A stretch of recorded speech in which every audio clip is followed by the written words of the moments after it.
Welcome back aboard Arabella.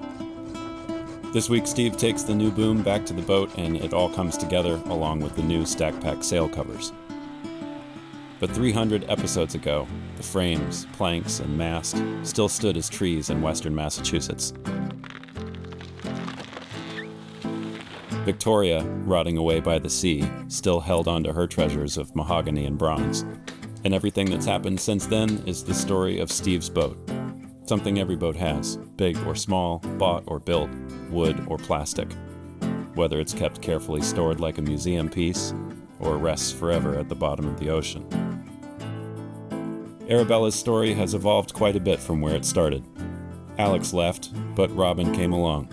And pretty much every day since the beginning, Steve has woken up and gone to work on the boat. So some things haven't changed much at all.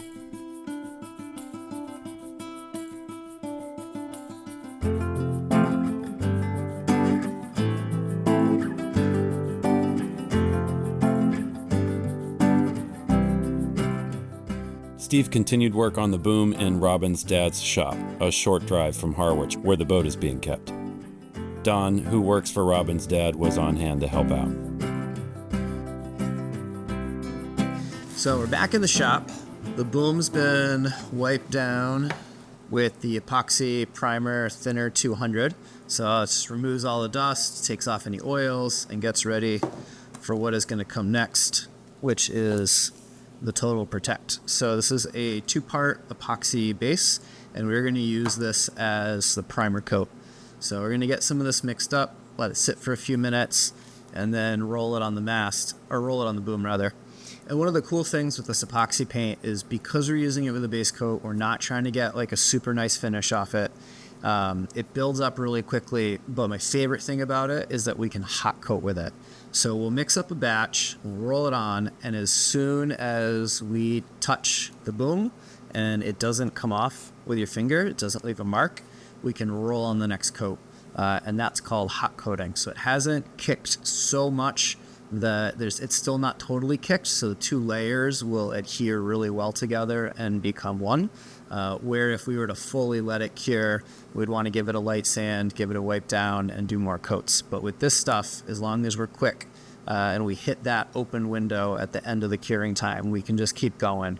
So we'll get at least 3 coats on it, maybe 5 coats. We'll see how much paint we have and how quick they cure in these shop temperatures.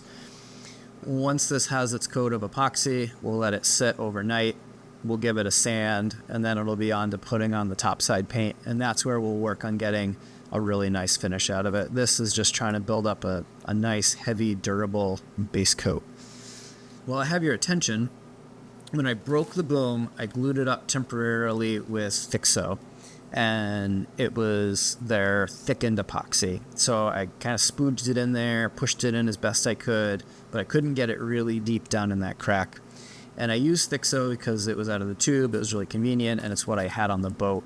But Total Boat saw that video, and they were like, we have a better product for that. So what I didn't know, and I know now, is that they have Fixo LV, which is low viscosity. So this is the same easy-to-use tube. We can put it right where we want it with the nozzle, but this is low viscosity. So instead of coming out like this consistency of peanut butter, this is going to come out a lot runnier and would have flowed down and filled that check. So we got a couple tubes of this on hand now, and this is going to be really great if we have a repair like that to do in the future. The Fixo thick will work. We had it, but this would have been better. So I didn't know it existed. Now you know it existed. Let's mix up some paint. All right, let me make sure I get this ratio right. This mix is at 3-to-1. When we start rolling this stuff out, we might want to consider cracking that door and throwing on a fan. It's going to get pretty stinky.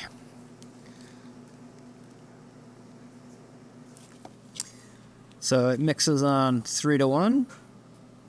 So we went just over 2 with the paint, so just over 2 with the hardener.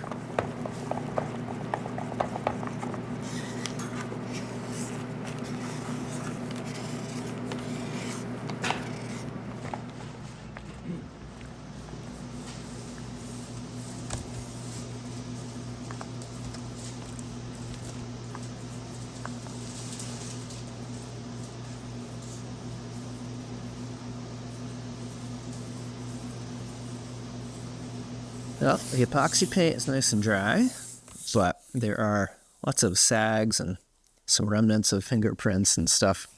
So we got 3 coats on it yesterday. And now I'm going to take some 100 grit sandpaper and run over it and knock off anything that's really high. Just give it a real light sand. My goal is to not remove a lot of the epoxy paint, just get us a little bit of a smoother surface on it. And then it'll be on to a couple coats of topside paint. And thankfully Dawn is going to add a couple of those coats for me after work over this week, because I need to head back to Granby and go help my mom out for a bit.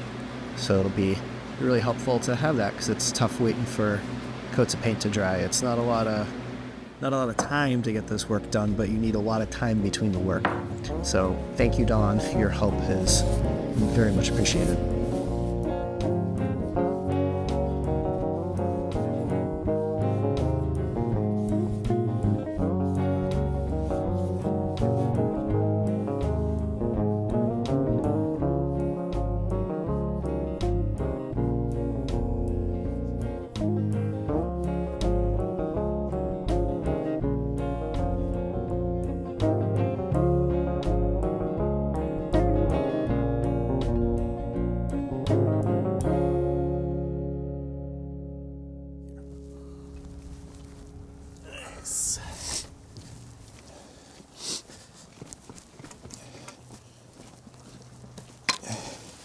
See how many people comment and catch how there was only a boom on the truck, and now we're carrying down 2 spars.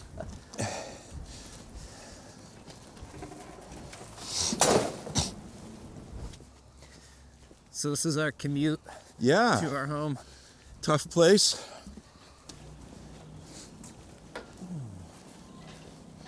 There's a little rake on that. It's a cool old boat. It's got lee boards on it. Yeah, you don't see that every day. No, you don't. Not around here. Had it in the shop, you know. I didn't have to move it too much, but the last coat that I put on, I had it off to the side, so I wouldn't have to move it again if I needed to. But it did. It's good to get it out of there so that I can get at the miter saw and stuff now.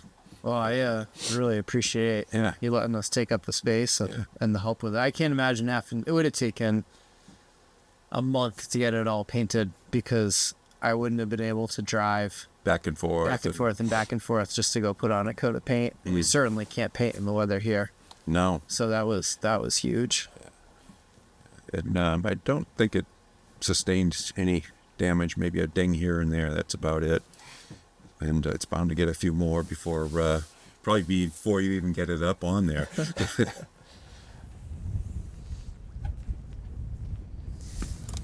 The next step before we can put these back on is to mount the bronze hardware here on the end of the boom.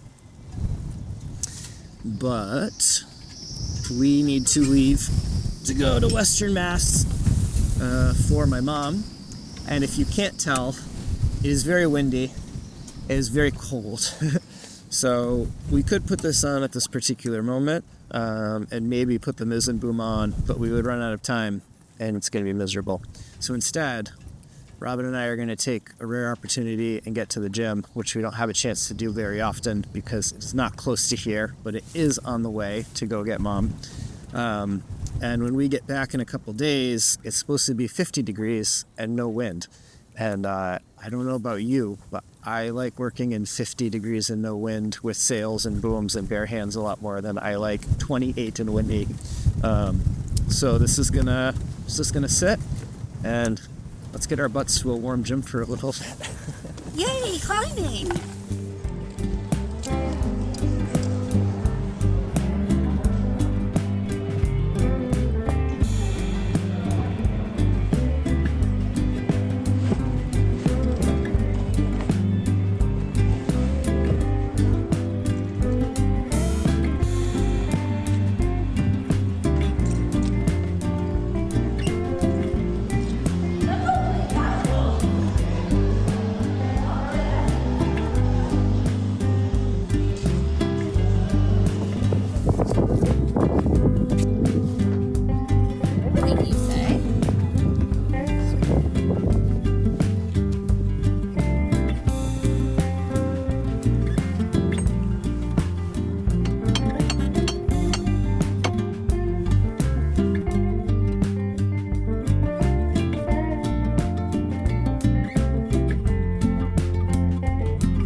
Oh, this one's gonna be tough. They had you film the hardest one, I think.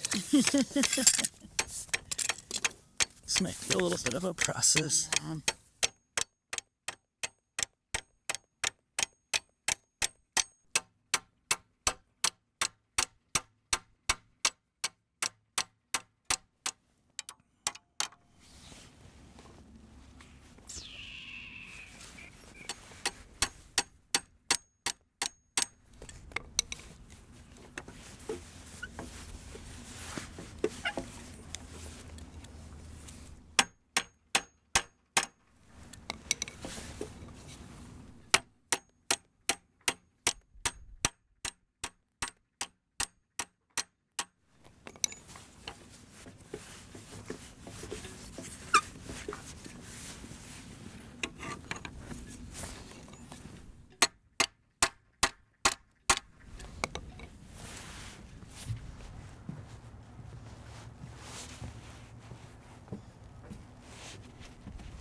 Okay.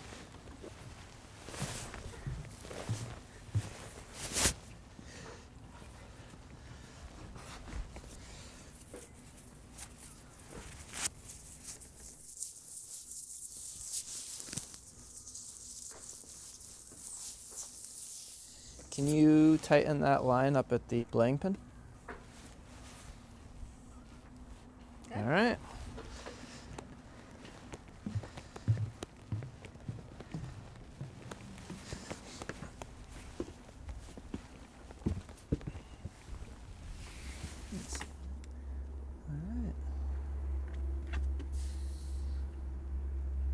We have a boom. I need to get the sheet reattached to it here.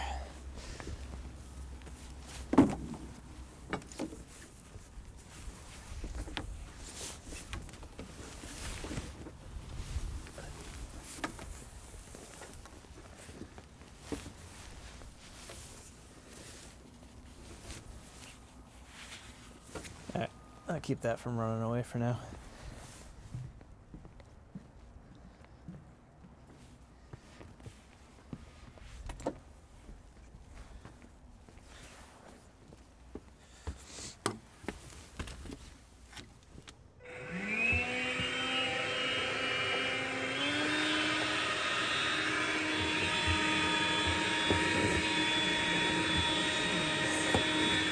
Just did this, what, 2 days ago?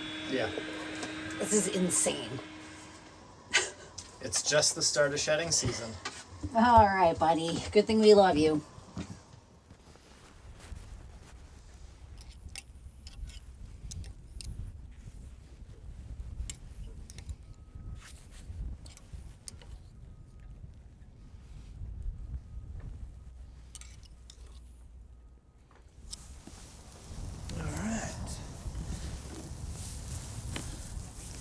So when we got Victoria, she came with this bronze traveler here.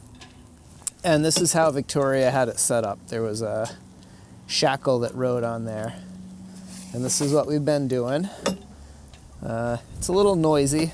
It's not totally ideal, but it's been functional. And Robbie Doyle, who did the sails for us, has been following along, and his recommendation was to put the traveler just on a fixed point and not use this. But this allows the tiller to go back and forth, and if we put a fixed point, we have to go even farther back. So what we're going to do is take a loop of Dyneema and hitch it on here. We'll give that a test, and my hope is that there's enough friction that it stays put in the middle. But if, say, we're going to go downwind in the trades for a long period of time on a tack, we would be able to slacken this up and push it off to one side and still kind of make use of this traveler. So we'll give it a shot, see if it works. If it doesn't, it's we'll do something else. It's a real quick and easy test. So let's get this thing out of here.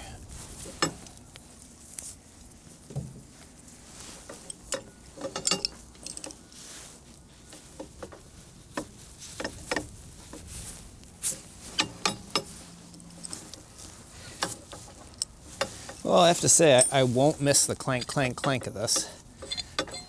No, it sounds so violent. It does. So,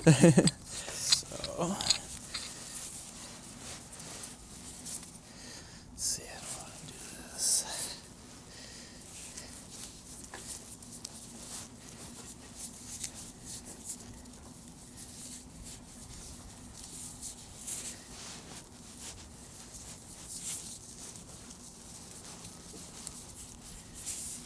Kind of looks like a prusik. It's essentially what I'm making, yeah. All right, can't get that more. So that should lock where we want it and stay put in the middle. But if we just slack off the boom a little bit and loosen this up, we should be able to move it out and then have it fixed out on an end. Super cool. That's a great idea. Yeah, I think it'll work. I don't see why it wouldn't work. I think I might be able to get one more here. Shorten this up some. And at some point, if this does work well, we can make one with a splice in it and not have the knot. But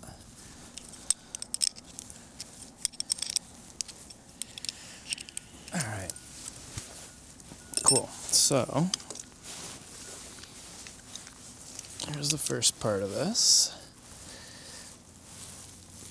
So initially we just had this tied to a fixed point, and Robbie also suggested that we put a bit of a bridle on it.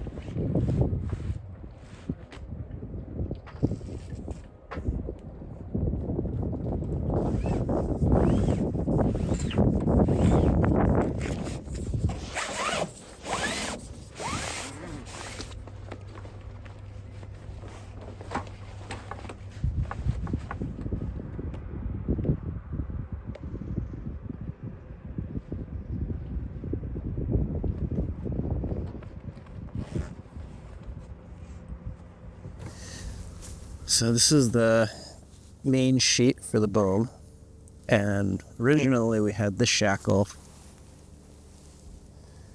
on this bronze fitting, and we got this from Victoria. When loads come on the boom, instead of just pulling here, we're now pulling here kind of this way and here kind of this way, and we're spreading those forces out. And we can play with this line, so we can make this a little bit shorter, we can make it longer and deeper, we can spread these out. I just kind of have them tied at the moment what seems to make sense to me and kind of on the longer side, and that way it's always easier to make rope shorter than it is to make it longer. So let's pop that fitting off, and I think I'm about ready to try fitting the stack pack for the main. I'm quite happy with how the mizzen one's coming along. I haven't put the sail on yet. I need some help for that, but I think the stack pack looks pretty good. Now, once we get this kind of finalized and we're real happy with it, I can put a Dyneema chafe sleeve on this, and that'll help with the wear. But honestly, this Dyneema is so slippery that it's going to take this shackle an incredibly long time to do any significant damage to this. So we're plenty safe to run like this for quite a while we play with it and figure out exactly how long and where it wants to be. It's funny how we've come almost full circle. Line was super common, and then we got better with metalworking, and the metal was way stronger than the lines. And now, kind of going back the other way, you're seeing more and more metal taken off of boats, and more things done with Dyneema and all sorts of other modern synthetic lines. Sure, get this off and not drop it. Go.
give this a try. This might get exciting. I'm not totally sure this is gonna work.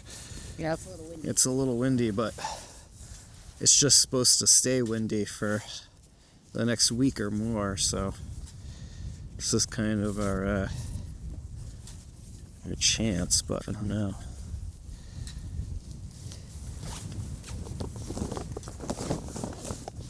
I'm not gonna worry about getting this on here perfectly. Really, the kind of goal is just to get the sails in the stack packs, and we can go over the lacings and clean them all up and make that nicer and neater on another day. I would just like to get the sailbags off the deck and get them, or the sails off the deck and get them in their bags here.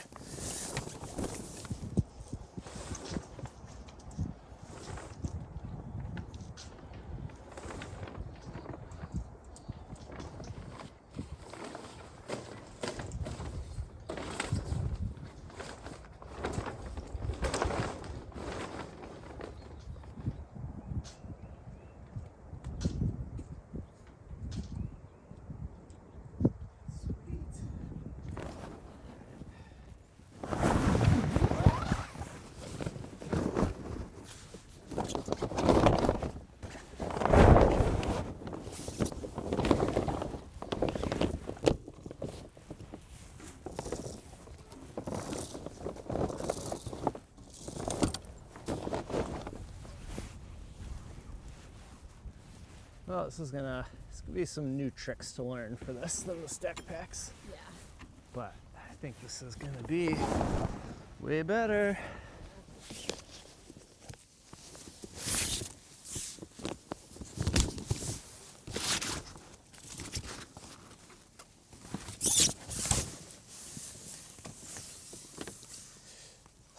I am super happy with how these are looking so far. So we have them very loosely tied to the boom and the gaffs, so they are by no means functional at the moment. We still need to lace the foot of the sail down to the boom, and that'll also lace the bottom of the stack pack to the boom, so they won't be kind of flopping off to one side like you're seeing over here. And that'll really help when we pull the lazy jack lines to kind of tighten the stack packs up. And we need to cut the ends of the PVC off here and get a little pad eye at the front of the mast to tie those up too. A couple little things like that before we can really take her sailing, but I don't want to try to mess with that today with the wind. It would be really nice to have a 0 mile per hour wind day and put the sails up and really play with everything and make sure we have it tightened correctly fore and aft and have all that snug. It's just going to be really hard with this level of wind today. But these are awesome. Thank you, Paul, for all of the help, and I can't wait to take these for a test drive in a couple weeks. What a difference. They look so good. So good. Yeah. Yeah, I'm really happy. It really does make a difference to the whole aesthetic of the boat. I love the color. Yeah, I think when we do them for real, we'll have to do it with a similar color. I think the size is about right. I mean, we'll see. Yeah. We'll see how they shake out when we use them, but Sure. they seem pretty snug. It wasn't a super fight to get the sail on there. Yeah. No, you did it by yourself. That was pretty good. It's gonna make sailing a lot easier. Yeah. Like a lot easier. Yeah.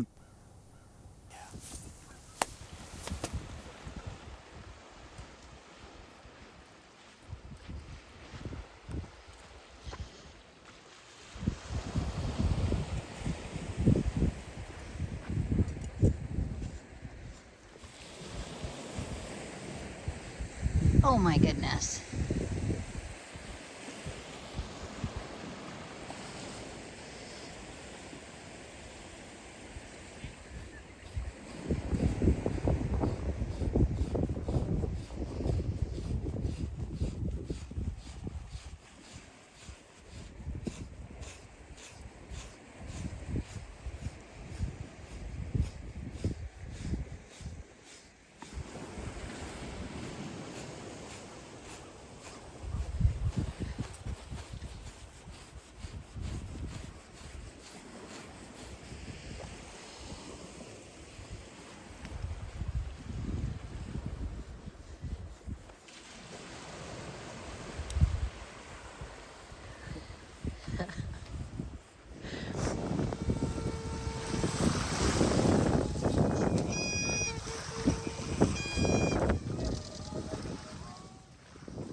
And speaking of big changes, our producer, Ann Bryant, is starting up her own YouTube channel to continue telling stories of the people doing the work to keep traditional wooden boat building and seamanship alive and thriving.